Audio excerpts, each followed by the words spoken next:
100 साल की सास। अरे मम्मी जी, थोड़ा उम्र के हिसाब से काम किया करो। कहीं कुछ हो गया तो लोग बोलेंगे बहू ने बूढ़ी सास का ध्यान नहीं रखा। बहू, तुम भी थोड़ा कम और धीरे बोला करो। कहीं चिल्लाते हुए कभी कुछ हो गया तो वही लोग बोलेंगे 100 साल की सास भली चंगी बैठी है और बहू बेचारी चलती बनी। वैसे मम्मी जी, दादी बिल्कुल ठीक बोल रही हैं। हैं? क्या ठीक बोल रही है? वो जो कुछ भी बोले वो सास है, पर तुम क्यों बोल रही हो? बहू होकर सास से जुबान लड़ाओगी क्या? ऐसा बोलते हुए निर्मला को धसका उठ जाता है। कहा था ना, मत चिल्ला मत चिल्ला। तुझे बिना सास और बहू से जुबान लड़ाए बिना शांति नहीं मिलती। अरे माँ, दादी की बात सुन लिया करो, तुम्हारे भले के लिए बोलती है ना। अरे कोई भला नहीं, इन्हें बस मुझे परेशान और शो ऑफ करने का शौक है। हाँ। चल झूठी। इस परिवार में 3 पीढ़ी की औरतें रहती है, जिनका हर समय कोई ना कोई अलग ड्रामा चलता ही रहता है, जिससे और किसी का पता नहीं, लेकिन सूरज बहुत परेशान रहता है। माँ, पियाली और दादी, आप तीनों के पास एक दूसरे को सास बहू वाले ताने देने के अलावा कुछ काम हो या नहीं, पर मेरे पास जरूर है।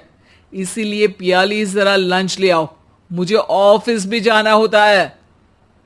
इस पर पियाली सूरज को लंच देती है और वो ऑफिस चला जाता है, जिसके बाद तीनों एक बार फिर अपनी बातों या कह लो कि नोक-झोंक में लग जाती हैं।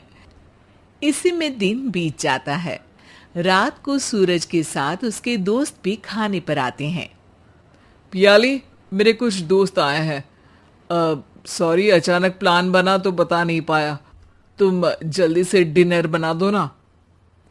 अरे वाह रे, आलसी माँ की आलसी बेटी।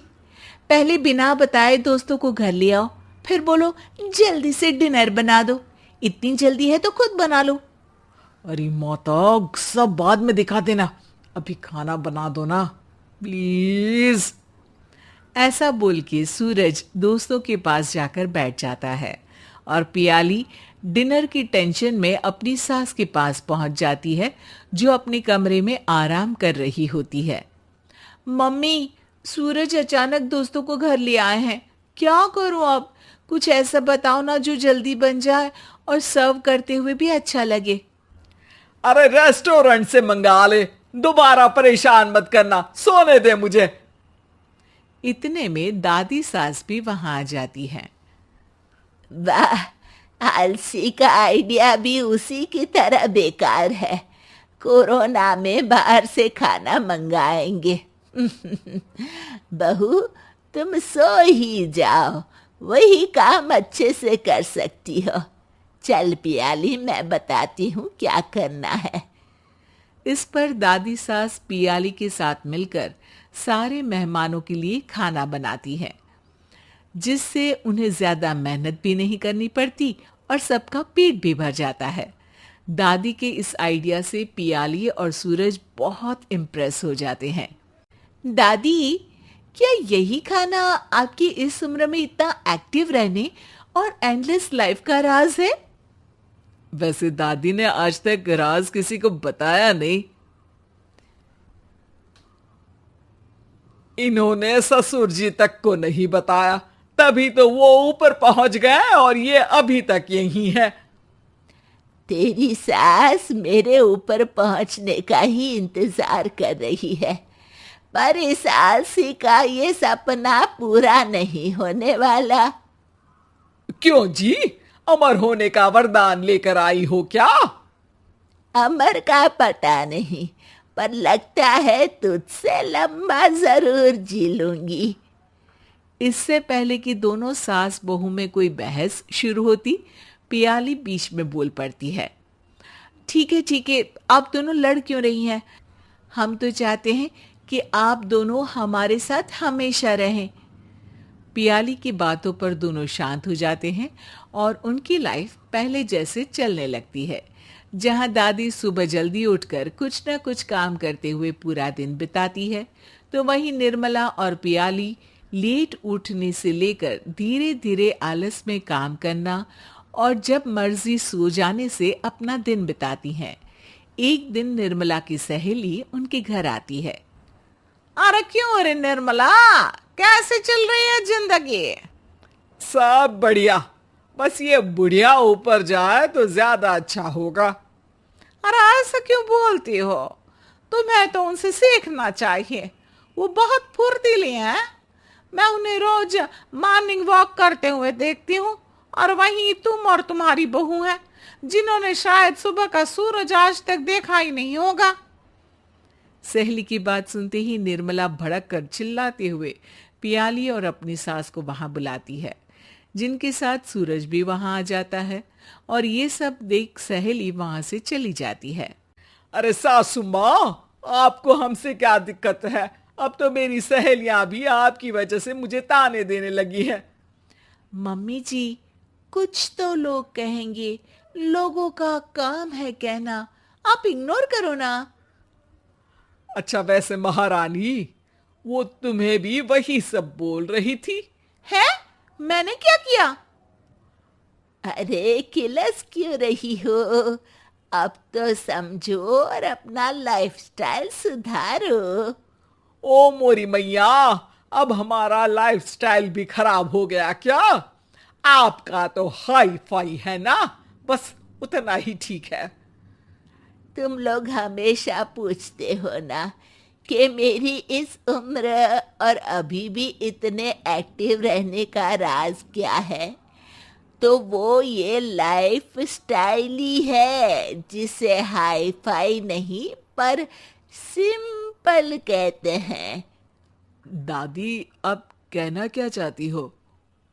यही कि मैंने अपनी जिंदगी में बहुत किताबें पढ़ी हैं, जिनमें एक किताब से मुझे ये समझ में आया कि हम कितने गलत तरीके से जिंदगी जीते हैं।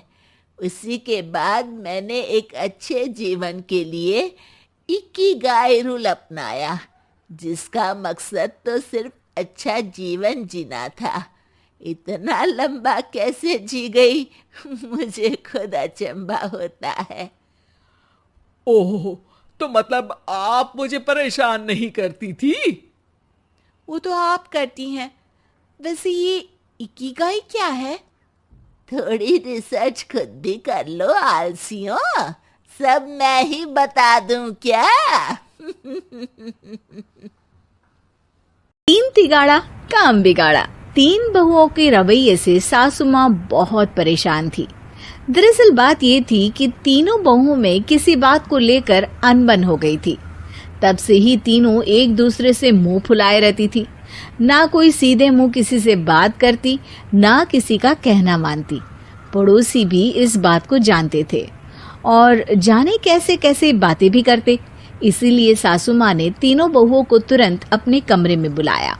मैं कई दिनों से देख रही हूँ, तुम तीनों अलग अलग सारे काम कर रही हो। ये सब नहीं चलेगा, तीनों को मिलकर ही काम करना पड़ेगा। सास की बात सुनकर एकदम से बड़ी बहू बोल उठती है। नहीं मम्मी जी, मैं इन दोनों के साथ कुछ नहीं कर सकती।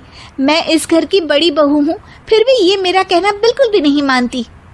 अरे जेठानी जी, जानबूझकर मुझे डबल काम करवाती है आप, और छोटी मुझसे टेढ़े मुंह ही बात करती है। इन दोनों के बीच हमेशा सैंडविच बन जाती है मेरी, और मैं हमेशा आलू की तरह बीच में मसली जाती हूँ। मम्मी जी, इन दोनों को लगता है कि मैं छोटी हूँ तो इनके पैरों तले दब जाऊंगी, लेकिन नहीं, मेरा भी उतना ही अधिकार है जितना इन दोनों का है। बढ़िया ही दोनों मेरी चुगली करने के लिए, मुझे क्या कम समझ रखा है। तीनों बहू एक दूसरे से बहस करने लगती है और सास दोबारा ये देखकर टेंशन में आ जाती है और सबसे कहती है, चुप हो जाओ, अब से तुम तीनों सारे काम एक साथ करोगी, आंख बंद करके एक दूसरे की बात सुनोगी। तुम तीनों इस बात को गांठ बांध लो, वरना अगली छुट्टियों में तुम्हारा अपना मायके जाना कैंसिल।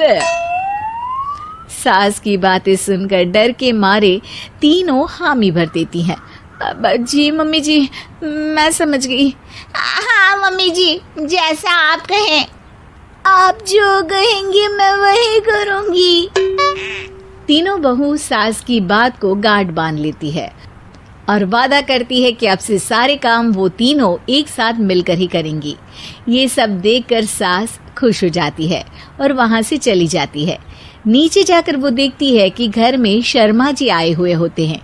सास जोर से आवाज लगाकर कहती है, अरे बहू, जरा चाय बनाकर तो लाना, शर्मा जी आए हैं।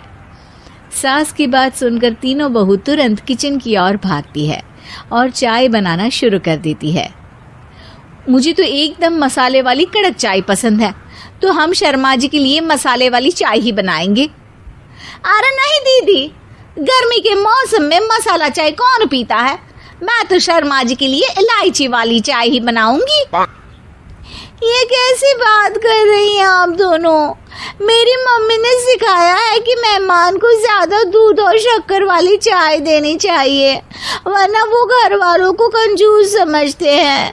तो मैं तो शर्मा जी को ऐसी ही चाय दूंगी। तीनों बहुएं अपने अपने तरीके से चाय में शक्कर, मसाला, पत्ती सब डाल देती है। उबलने के बाद तीनों मिलकर चाय बाहर लेकर जाती है और शर्मा जी और सासू माँ को देती हैं। चाय पीने के बाद शर्मा जी सासू माँ को देखकर शर्मा जाते हैं और शर्मिंदा महसूस करते हैं कि आखिर उन्होंने चाय पीने के लिए हामी क्यों भरी। सासू माँ भी चाय पीना शुरू करती है और कहती हैं, अरे बहू, ये कैसी चाय बनाई है?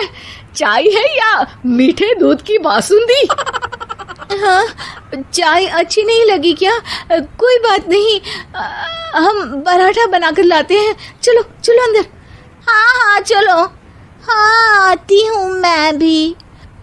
नहीं नहीं, मेरा पेट चाय ने ही चौपट कर दिया, वही काफी है। पराठे से पोपट नहीं करवाना, मैं तो चलता हूँ। शर्मा जी चुपचाप पतली गली से निकल जाते हैं। अगले दिन सास बहुओं से कहती है, अरे बहू, जाओ जाके ऊपर के गेस्ट हाउस की सफाई कर दो। कल हमारे यहाँ मेरे दूर के रिश्तेदार आने वाले हैं, तो पूरे कमरे को चमका देना, समझी? तीनों बहू सास की बात को मानकर ऊपर सफाई करने चली जाती हैं और तीनों कमरे की सफाई चालू कर देती है। बड़ी बहू मकड़ी के जाले साफ करती है, तो बीच वाली झाड़ू लगाना और छोटी वाली सर्फ डालकर जमीन धोना शुरू कर देती है।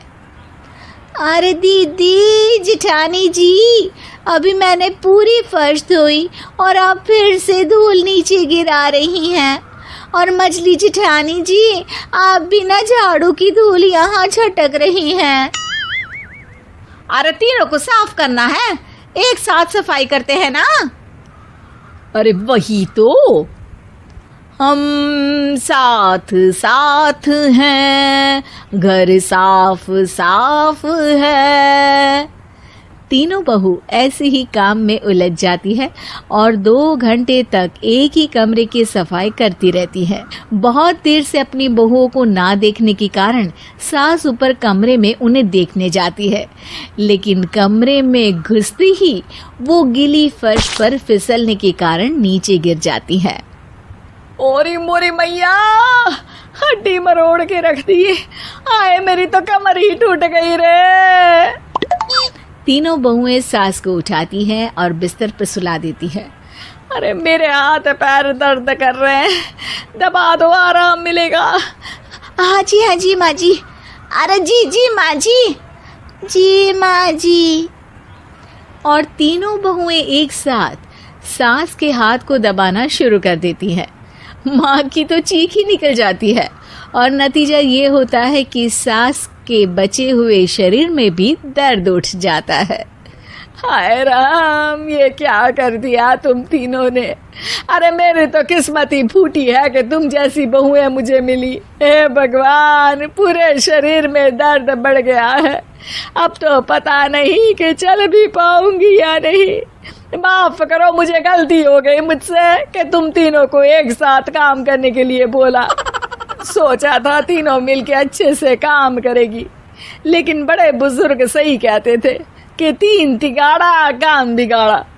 तुम लोगों ने ये बात ना आज साबित करके दिखा दी। तुम तीनों को तो समझाना यानी मानो भैंस के आगे बीन बजाना है। तुम्हें अकेले अकेले काम करना है ना, तो अब से तुम अकेले ही अपना अपना काम करो।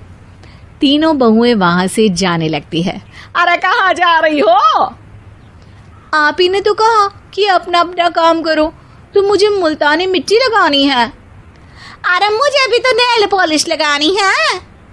मुझे ना मेहंदी लगानी है। सास अपना सर पीट लेती है और कहती है, अरे मुझे भी लगाना है कुछ। क्या माँ जी? क्या माँ जी? क्या माँ जी? तुम्हारे घर वालों को फोन तुम्हारी हरकतें बताने के लिए। ऐसा बाप नहीं चाहिए। एक बड़े शहर में रतनलाल अपनी बेटी संध्या और छोटे बेटे कुणाल के साथ रहता है। रतनलाल बहुत गरीब है और शराबी किस्म का आदमी है। वो रिक्शा चलाकर अपना जीवन यापन कर रहा है। रतनलाल एक अधेड़ उम्र के आदमी योगेश्वर को कभी कभी अपनी रिक्शा से मार्केट या मंदिर छोड़ता है और कभी कभी बाजार से उसका सामान भी ले आता है। एक दिन रतनलाल योगेश्वर से कहता है, साहब, आपके पास गाड़ी है, फिर भी आप कभी कभी रिक्शा से क्यों जाते हो? इन शहर की गलियों को आराम से देखना मुझे बहुत पसंद है। ठीक है साहब, मैं चलता हूँ, कल फिर आऊँगा। अरे रतनलाल, रुको तो। मैंने सुना है कि तुम अपनी बेटी को कुछ पैसों के बदले किसी को दे रहे हो। अभी किसी को बेचे नहीं तो क्या करे साहब। एक छोटा बेटा है, उसको पढ़ाना भी है, उसकी देखभाल भी करनी है, और अगर मैं बेटी को घर में रखूंगा तो उसकी शादी कैसे करूंगा साहब। तुमको कितने पैसे मिल रहे हैं? अब 50,000 साहब। देखो, मैं तुमको पूरे 20 लाख रुपए देता हूँ। तुम अपनी बेटी संध्या को मुझे दे दो। हैं? 20 लाख? धन्यवाद साहब, धन्यवाद। मैं कल ही उसे आपके पास छोड़ जाऊंगा साहब। अगले दिन रतनलाल संध्या को हमेशा के लिए योगेश्वर के यहाँ छोड़ आता है और बदले में 20 लाख रुपए लेकर घर आ जाता है। रतनलाल जिंदगी में पहली बार इतने पैसे पाकर बौखला गया। उसने एक अच्छा घर लिया। कुणाल, अब हमें कोई चिंता नहीं है, तो अब अच्छे से पढ़, खूब मन लगाकर पढ़ाई करना। पापा, मुझे पढ़ाई करना अच्छा नहीं लगता। अरे तूने अगर ज्यादा बकवास की ना तो बहुत मारूंगा। कल से तू अच्छे स्कूल में जाएगा तो जाएगा, हाँ बस। कुणाल का एडमिशन एक अच्छे स्कूल में हो जाता है, लेकिन आए दिन स्कूल से शिकायत आती ही रहती है। 10 साल बाद एक दिन प्रिंसिपल मैडम रतनलाल को स्कूल में बुलाती है। रतनलाल, आपका बेटा कुणाल बहुत आवारा हो गया है और ये बिल्कुल भी पढ़ाई नहीं करता है, बल्कि उसका दिमाग गलत कामों में जा रहा है। अब मैं उससे बात करूंगा मैडम। ठीक है, आज ये आखिरी मौका है। अगली बार तो मैं उसे स्कूल से ही बाहर निकाल दूंगी। रतनलाल घर आ जाता है और कुणाल से कहता है, कुणाल बेटा, मैं तुम्हारे ऊपर इतना पैसा लगा रहा हूं, फिर भी तुम स्कूल में सही से क्यों नहीं पढ़ते हो? आप तो रहने ही दीजिए, मैं सब जानता हूँ कि ये पैसा कहाँ से आया है। और वैसे भी अब ये पैसा मेरा है। मेरा जो भी मन होगा मैं करूँगा। आज के बाद मैं कभी स्कूल नहीं जाने वाला। रतनलाल को अपनी बेटी की याद आती है और वो रोने लगता है। 5 साल बाद कुणाल एक दिन एक लड़की को शादी करके घर ले आता है। पिताजी, ये मेरी पत्नी है स्वीटी। तुमने शादी कर ली? हाँ, शादी कर ली मैंने, दिखाई नहीं दे रहा। और अब से आप फिर से कमाना शुरू कर दो। बहुत बैठ कर खा लिया। कुणाल लाल, तुम इस बुड्ढे को घर में क्यों रख रहे हो? देखो ना, ये शराब पीता है, इसे घर से बाहर निकाल फेंको। अरे स्वीटी, ये मेरे पापा है, कैसे बाहर निकाल दूं? और वैसे भी घर में कोई तो चाहिए ना काम करने वाला, नौकर समझ कर रख लो। इस बुड्ढी को तो घर से बाहर निकाल कर ही रहूंगी मैं कब तक इसके लिए खाना बनाऊंगी। स्वीटी एक दिन घर के बाहर पार्क में अपनी दोस्तों के साथ बैठी होती है। तभी वो रतनलाल को बुलाती है। पिताजी, मेरे कमरे में मैं अपना फोन छोड़ आई हूँ, जरा ला कर तो देना। हाँ जरूर, अभी लेकर आता हूँ। रतनलाल फोन लेकर आ जाता है। कुछ समय बाद स्वीटी के फ्रेंड्स भी चले जाते हैं। स्वीटी अंदर आकर शोर मचाती है। चोर चोर! कहाँ है चोर? मुझे तो यहाँ कुछ नहीं दिख रहा। अरे ये अलमारी खुली पड़ी है, जरूर किसी चोर ने ही खोली होगी। अरे कौन आया था यहाँ? यहाँ तो पिताजी आए थे बस। अरे बहू, मैं चोर नहीं हूँ। मुझे तो आप पर अब बिल्कुल भी विश्वास नहीं है पिताजी, क्योंकि जब आप पैसे के लिए दीदी को बेच सकते हो तो आप चोरी भी तो कर ही सकते हो। अरे लेकिन वो सब तो मैंने तेरे भले के लिए किया था ना। मैं तो कहती हूँ कि हमें इनकी कमरे की तलाशी लेनी चाहिए। तुम बिल्कुल सही कह रही हो, चलो। स्वीटी और कुणाल दोनों रतनलाल के कमरे की तलाशी लेते हैं और उन्हें वहां स्वीटी की ज्वेलरी और पैसे मिल जाते हैं। मैं तो पहले ही जानता था कि चोर आप ही हो। निकल जाओ मेरे घर से और दोबारा अपनी शक्ल मत दिखाना। रतनलाल आंखों में आंसू लिए घर से निकल जाता है। स्वीटी मन ही मन सोचती है, आज तो मेरी प्लानिंग सफल हो गई। जैसा मैं चाहती थी ऐसा ही किया और बड़ी आसानी से उस बुड्ढी को चोरी का इल्जाम लगाकर घर से भगा दिया। रतनलाल की हालत अब ज्यादा खराब हो गई और वो सड़क पर बैठकर भीख मांगकर खाने लगा। एक दिन वहां एक गाड़ी आकर रुकी और सड़क पर बैठे सभी भिखारियों को अपने सेंटर ले गई। एनजीओ की मालिक संध्या एक एक करके सभी को सुविधा मुहैया कराती है। तभी उसकी नजर रतनलाल पर पड़ती है। पिताजी? संध्या, तू? पिताजी, आपकी ये हालत कैसे हुई? ये सब मेरे बुरे कर्मों की सजा है जो मुझे मिल रही है। मुझे माफ कर दे बेटी।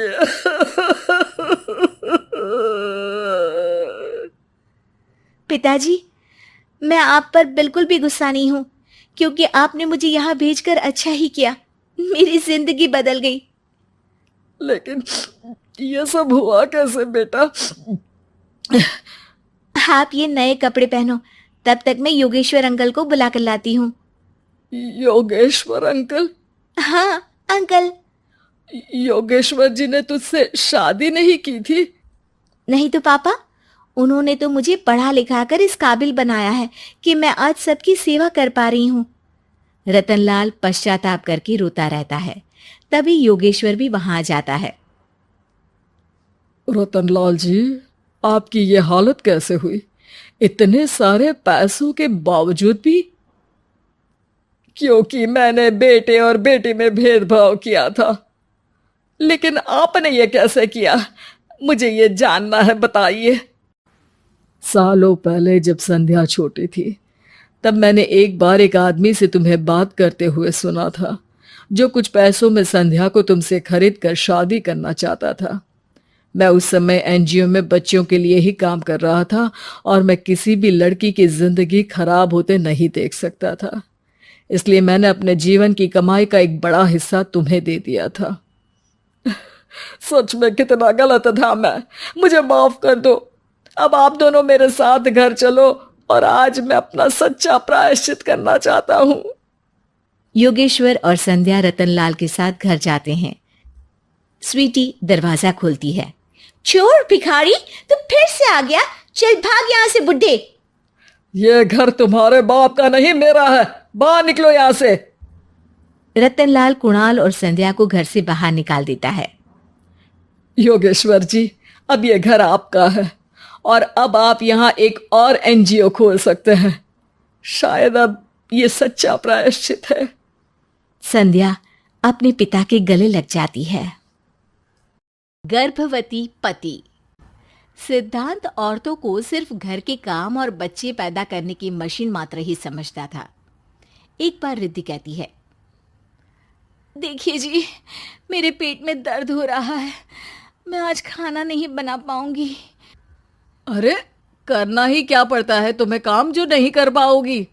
एक बेबी ही तो होने वाला है तुमको। हाँ हाँ, जानती हूँ मैं कि बेबी होने वाला है, पर मैं किस स्थिति से गुजर रही हूँ आप जानते हैं।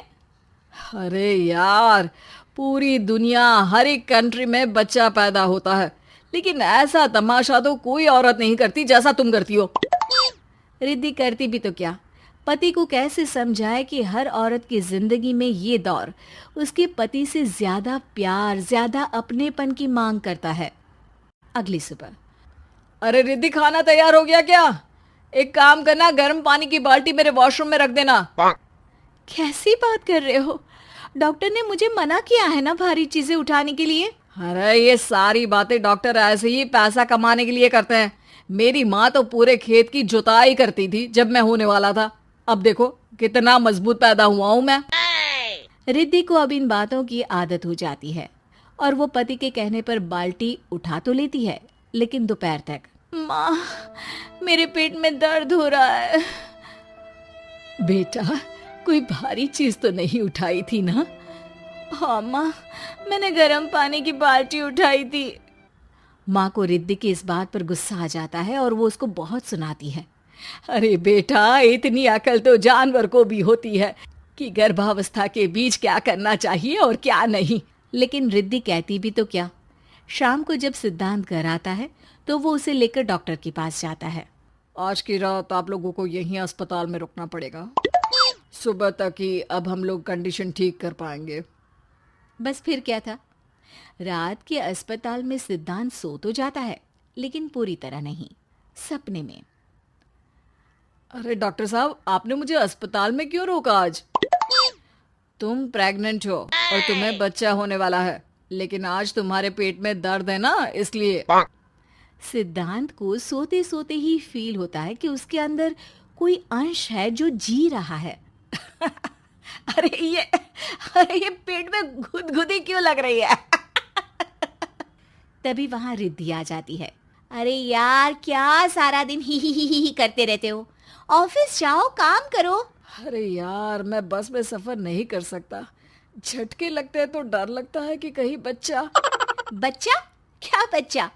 अरे जब मैं मेरी माँ के पेट में थी ना, तब वो ऊंची ऊंची पहाड़ी में पानी भरकर ले जाती थी। देखो कितनी स्ट्रांग हूँ मैं आज। पति को रिद्धि की बात पर गुस्सा आता है और वो सीधा अपने पिता को फोन करता है।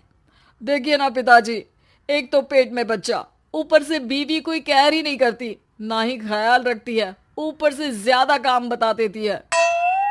अरे बेटा, इन महिलाओं को बच्चा पैदा करना पड़े ना, तब पता चले कि कैसे खुद के अंदर एक जीव को पालना मुश्किल होता है। अगर अपने बाप से फुर्सत मिल गई हो तो ऊपर छत पर मेरे कपड़े सूख रहे हैं, ले आइए। सिद्धांत सीढ़ियां चढ़कर छत पर जाता है और हाँफने लगता है। हे भगवान, लग रहा है कि बच्चा अभी हो जाएगा। रिद्धि, और रिद्धि, क्या हो गया? छत पर अमेरिका का प्लेन देख लिया क्या जो एक्साइटेड होकर चिल्ला रहे हो? रिद्धि, मुझे दर्द हो रहा है पेट में, मुझे सीढ़ियां चढ़ने को मत बोला करो। अरे यार, नाटक शुरू इनका। जब देखो तब बहाना। बच्चा ही तो होने वाला है, कौन सा संसद से देश का बजट पेश करने वाले हो जो इतना घबरा रहे हो? अरे यार, कौन समझाए तुमको, मुझे घर जाना है। अब नीचे भी आ जाओ या ऊपर से कूद कर घर चले जाओगे? सुनो, आज शाम को जल्दी से आ जाना, मुझे ना गोलगप्पे खाने का मन है। एक तो पता नहीं तुमने जॉब क्यों छोड़ दी। अरे दुनिया जॉब भी करती है, घर का काम भी करती है और बच्चे भी पैदा करती है, लेकिन तुम खैर, अब तो पूरे घर की जिम्मेदारी मेरे सर पर है, तो कैसे जल्दी आऊं? अरे यार, कैसे जॉब करता, सारा दिन तो नींद आती रहती है, मछली लगती है और उल्टी। छी छी छी, फालतू की बात मत करो। अरे खुद को पेट में 10 किलो का पत्थर बांध कर काम करना पड़े ना, तब पता चलेगा। अरे यार, तुम तो ज्यादा ही इमोशनल हो जाते हो। दुनिया भर में सबके बच्चे पैदा होते हैं, लेकिन नखरे तो तुम ऐसे कर रहे हो जैसे दुनिया के एकमात्र इंसान हो जो बच्चा पैदा कर रहा है। सिद्धांत को वो सारे पेन, वो सारी परेशानियां होती है जो एक गर्भवती महिला महसूस करती है।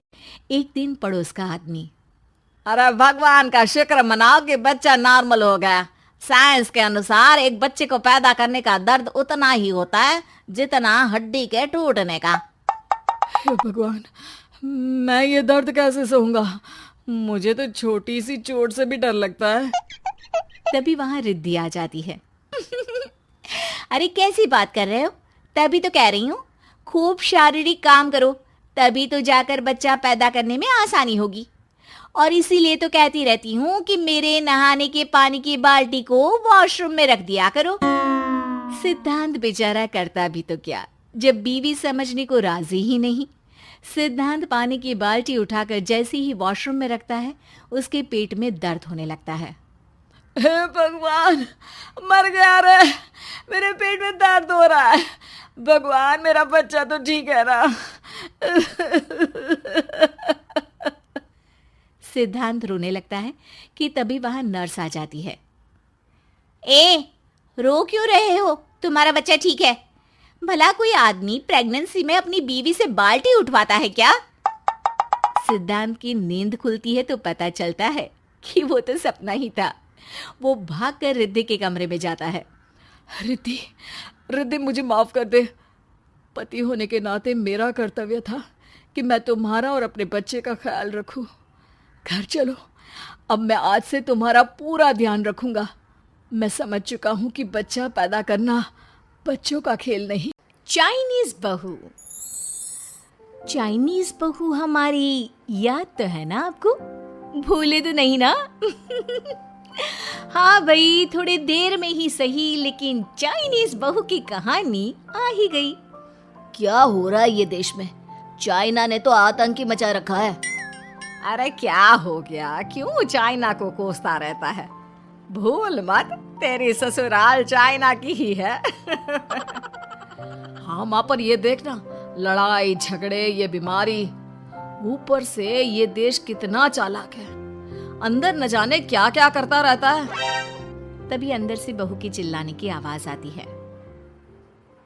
अरे क्या हो गया बहू, क्यों चिल्ला रही है? माँ जी, ये देखिए, ये रूस ने यूक्रेन की हालत क्या कर दी है। ऊपर से चाइना में 2 बड़ा लॉकडाउन लग गया है। माँ जी, अब क्या किया जाए? अरे तो तुम लोगों को क्या परेशानी हो रही है? मैं तो यही नहीं समझ पा रही हूँ। वो क्या है ना माँ, हम लोग चाइना जाने की सोच रहे थे। सांगसू के भाई की शादी है। तो क्या? अरे कौन सा उन लोगों के यहाँ भाई घोड़ी चढ़ता है जो बहन काजल लगाकर नेक लगी? माँ जी, उसकी आंखें बहुत छोटी छोटी है, उसमें या तो फुटली रह सकती है या काजल। साले की पुतली निकाल कर काजल लगा दो, अंधा कहीं का। क्या क्या बोले तुम मेरे भाई के बारे में? अरे नहीं नहीं बहू, वो तो बोल रहा था कि तुझे नेग मिल जाएगा। बहन है ना तो उसकी। नहीं नहीं माँ जी, मैं सब समझती, ये मेरे भाई का मजाक बनाते रही थी। कितना सीधा है मेरा भाई, बिल्कुल छिपकली जैसा। नहीं नहीं बहू, सीधा गाय जैसा होता है। सही पकड़े हैं माँ जी। हाँ, तो मेरे भाई की शादी है, मैं चाइना जरूर जाऊंगी। तभी एक पड़ोसन आ जाती है।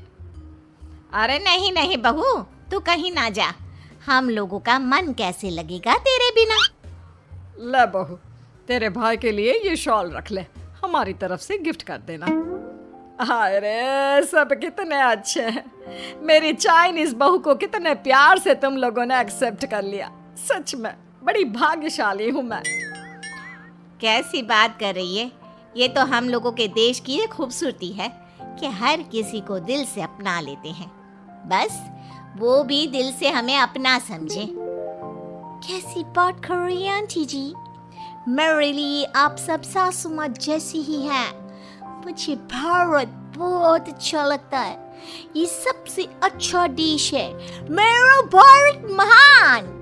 वैसे भी लड़के की शादी जहाँ होती है वो तो वहीं की हो जाती है ना। जीती रे बहू, सही बोल रही है। औरत तो होती ही पानी की तरह है, जो जहाँ जैसे रखे वैसी ही शेप ले लेती है।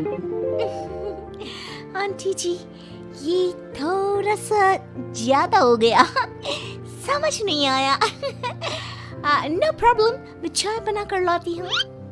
फिर क्या, वो दिन भी आ जाता है जब बेटे बहू को चाइना जाना पड़ता है। वहाँ जाकर बहू का भाई कहता है, हो मेहरबान आ गए, मेहरबान आ गए। मैंने सबको बोला कि सब हिंदी में बात करेंगे, नहीं तो बहन नाराज हो जाएगी। थैंक्स बॉय, हिंदी मेरी भाषा है। आप मुझे उसमें बात करना अच्छा लगता है। आपने जीजा जी से मिलो। ओ बहन, तुम अंदर चलो। सभी बहू को अंदर लेकर चले जाते हैं, लेकिन सांगसु का पति, वो तो बेचारा चाइना के ससुराल के आंगन में अकेला खड़ा रहता है। काफी देर तक जब कोई उसे नहीं पूछता तो वो माँ को घर पर फोन करता है। हाँ बेटा, पहुंच गए ना कुशल मंगल? हाँ माँ, लेकिन सांगसु पता नहीं कहाँ है। वो तो अंदर गई है, तब से बाहर आई ही नहीं। अरे कैसी बात कर रहा है? तो तू अंदर चला जा, तू बाहर क्यों है? अरे दामाद है तू वहाँ का। उन लोगों ने तुझे बिठाया, चाय पानी कुछ नहीं पूछा? नहीं ना माँ। तभी सामने से सांगसु आती है। क्यों आप अभी तक तैयार नहीं हुए? और ये बैग लेकर क्यों कमरे से बाहर आए? इसे वहीं रख देते। कमरा? कौन सा कमरा? अरे कैसी बात कर रही हो? जब से तुम अंदर गई हो मैं बाहर ही तो खड़ा हूँ। बहू को बहुत हैरानी होती है और गुस्सा भी आता है। तभी उसका भाई और माँ आ जाते हैं। और सांगसु, अंदर खाना लग गया है। पहले ये बताओ कि मेरे पति को किसी ने खाना या पानी क्यों नहीं पूछा? वो भारत से ससुराल पहली बार आया है, वो भी मेरे कहने पर।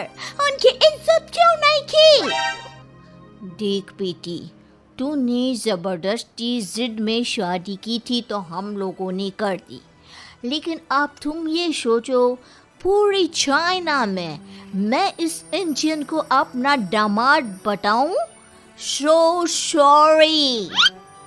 हाँ सांगसु, और तुम भी चुप रहना, नहीं तो वो लोग मेरी शादी तोड़ देंगे। ओह, ऐसी बात है। कोई बात नहीं, मैं बाहर होटल में रह लेता हूँ। तुम वही करो जो ये लोग चाहते हैं। कैसी बात कर रहे हो? शादी के बाद पति जैसा भी हो, जो भी हो, पति होता है। वैसे भी तुम्हारे पूरे परिवार ने, सबने बिना सोचे मेरा साथ दिया, मुझे एक्सेप्ट किया, प्यार किया। मैं अपने देश में आपको अकेला कैसे छोड़ सकती हूँ? ये हिंदी फिल्म का ड्रामा बंद करो, मैं अभी अब बर्दाश्त नहीं करूँगी। चुपचाप अंदर चलो, नहीं तो ये शादी वादी यहीं खत्म करके इसे अकेले ही इंडिया जाना पड़ेगा। कैसी बात कर रही हो माँ? ये मेरे पति हैं। है नहीं था, हम लोगों ने यहाँ वकील को बुला लिया है, जिसके बाद अब तेरा तलाक करा के हम यहाँ के चाइनीज लड़के से तेरी शादी करा देंगे। अरे कैसी बात कर रहे हो? हम तो यहाँ तुम्हारी शादी के लिए आए थे। नहीं नहीं, मैं सांगसु के बिना नहीं रह सकता हूँ। हाई वोल्टेज ड्रामा होने के बाद से ही सारा माहौल खराब हो जाता है कि तभी एक लड़की आती है। मैंने सारा इंतजाम कर दिया है। सांगसु की शादी का मंडप परसों लग जाएगा। तब तक इसके पति को कमरे में बंद कर देते हैं। सभी सांगसु के पति का हाथ बांधकर उसे कमरे में बंद कर देते हैं। ये क्या कानूनी है? आप लोग मेरे पति के साथ ऐसा नहीं कर सकते हैं। मैं किसी से शादी नहीं करूंगी, ये साफ बात है। पहले मैं अपनी शादी करूं, फिर तेरी भी शादी करवा दूंगा। सब कुछ तय हो जाता है। भाई की शादी हो जाती है। फिर वो दिन भी आ जाता है जब सांगसु की शादी वो लोग जबरदस्ती करने के लिए उसे मंडप पर ले जाते हैं। ऐसा मत करो, ये मेरी बीवी है। मैं किसी से शादी नहीं करूंगी। कैसे नहीं करेगी शादी? शादी तो तेरा बाप भी करेगा। हो मैं करूँगा शादी।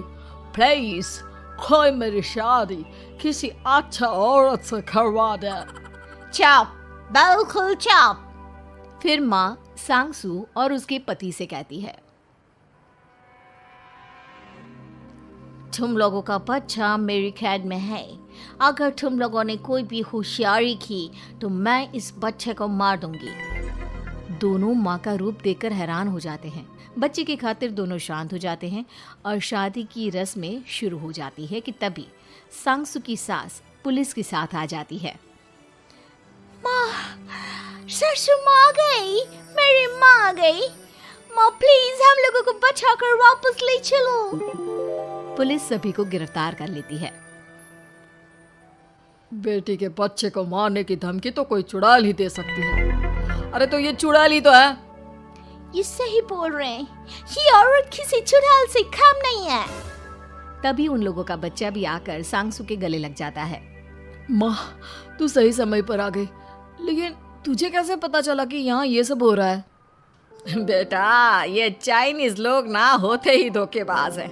इन लोगों पर मुझे भरोसा नहीं था, इसलिए मैंने तेरे फोन को हमेशा के लिए मेरे फोन से अटैच कर दिया था, जिससे तेरे आसपास होने वाली सारी बात मैं सुनती रहूं। उस दिन भी मेरी तेरी बात हो रही थी तो तेरा फोन ऑन था, मैं सब समझ गई थी। मुझे माफ कर दो। नहीं, बिल्कुल नहीं। चलिए माँ जी, इंडिया वापस चलते हैं। आज के बाद मैं यहाँ कभी नहीं आऊंगी।